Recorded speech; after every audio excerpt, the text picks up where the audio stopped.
Hey guys, I'm Pixel Dan, and this is a review of the Marvel Legends Infinite series, Spider-Woman. That's right, one of the great things about this Thanos wave is that not only do we get some brand new figures for the Avengers Age of Ultron film, but we also get some new comic-inspired figures. And Spider-Woman here is one that I was really looking forward to picking up in this line. So let's go ahead and take a closer look at her. She comes in that same style window box packaging there, also shows off some of the other figures in this wave as well as the Thanos Build-A-Figure pieces and which figures those come with. And when we get her out of the box, this is what we are presented with. This is just an awesome looking figure. Right out the gate, I can tell you guys how great this figure looks. So let's go ahead and take a closer look at her here. First of all, the sculpt on this is fantastic, and this is one of the things where I really feel like Hasbro has stepped up their game, because the female figures have started getting really good, and I just love the body design on this figure. She's just gorgeous, absolutely. It's always been a challenge for toy companies, especially for these super articulated figures here, to capture the female figure, and also still work in the articulation and make it look good, and I definitely feel like Spider-Woman here is an example of them really doing it right. I think she just looks very good. As far as the sculpt also goes, great head sculpt here. Really love it. Because you got sculpted details on the mask. So the eyes, the little triangular piece on the top there, it's all nice and sculpted. Great facial features there. And then she's got that dark black hair that's kind of flowing. Sculpted in a way so it almost looks like it's sitting over her shoulders. It's up a little bit, but that's to allow for articulation, of course. So just a really fantastic sculpt all around the head there. I also really like the hands on this figure. They definitely got some great character-specific poses out of these hands, which are very cool. Not something that we've really seen a lot of. She doesn't have just the standard open hand or, weapon-holding hand. I mean, she's got some really nice Spider-Woman hands. Very cool. Love the fingers on there. All of that looks awesome. Very nice. Paint deco is really good. She's done mostly in just that solid red, of the leotard outfit or unitard that she's wearing there. Great painted details here. I do really love how straight the lines are, especially on the black for, the coming to the point here on the front. The yellow looks pretty good for the most part. It's a little sloppy around the belly button area. I'm not sure how good that comes out on camera, but you can see that it's got some streaking going on there, so it's just globbed on a little too thick in that one area. But that's really the only place that I've got a minor complaint, because the rest of the figure looks very nice.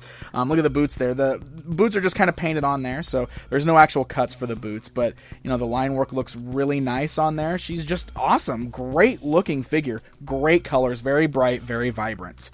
She's got a really cool little action feature too. One of the things you probably noticed while looking her over is she does have the little webbing pieces underneath her arms. And this is really cool because they worked in an interchangeability feature with this.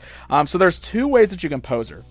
You can see right now I've got her with the webs that are just kind of folded up, and this is for when she's, standing there with her arms kind of down to her side. If you want to pull off some of those awesome poses that we see with her in the books, with the wings really spread out kind of underneath her arms there, we can do that. Get those cool glider wings kind of thing going on there. You can see that there's just a little peg, so there's a little slot on the back of her bicep there, right around the tricep area. Got these great little pegs, so it's very easy just to pull these pieces out, and they plug in very tight too, so you don't have to worry about them falling out or being too loose. So we can pull those out, and in their place we actually have these awesome opened up web wings, and these also will just clip right into those little holes on the back of her arms there. So we can do just like that, and we'll grab the one for the left arm there, like so. So you can really kind of work that in there too, which is nice. So it's a good tight grip. And it's really great because the wings do kind of come down and they form to the side of her body there pretty nice. They don't actually plug into her body. It's just the arms themselves. But now we can pull off these really great poses with her wings, or the webbing underneath her arms really kind of spread out there, and it's awesome. I know that the white of my backdrop makes it a little hard to see those, but it is fantastic. And they even do have some really nice sculpting on there. They're done in this kind of smoky white translucent plastic, but does have some really nice webbing sculpted on there. So that is incredible. That is a great little inclusion for an accessory. All right, I'm going to pull those off so we can talk about the articulation, because obviously those are going to get in the way of articulation just a little bit. The folded ones won't, though. But the head is on a nice ball joint, so you can look left, right, up and down slightly. She doesn't have that hinge on the neck like some of the others do, probably because the neck is skinnier. Also worth noting, the hair is going to get in the way just a little bit. She's got really nice tight ball joints at the shoulders. It's got that great ratchet joint, forwards, backwards, up and down, swivels at the bicep, great elbow joints there, and also another swivel at the elbow. And again, those elbows are tight ratchet joints just like the shoulders. You got swivels at the wrist, you got hinge joints at the wrist. The torso is on a nice rotation there, so it's on that ball joint, so you can really rotate it all the way around, swivel left and right, move forwards there.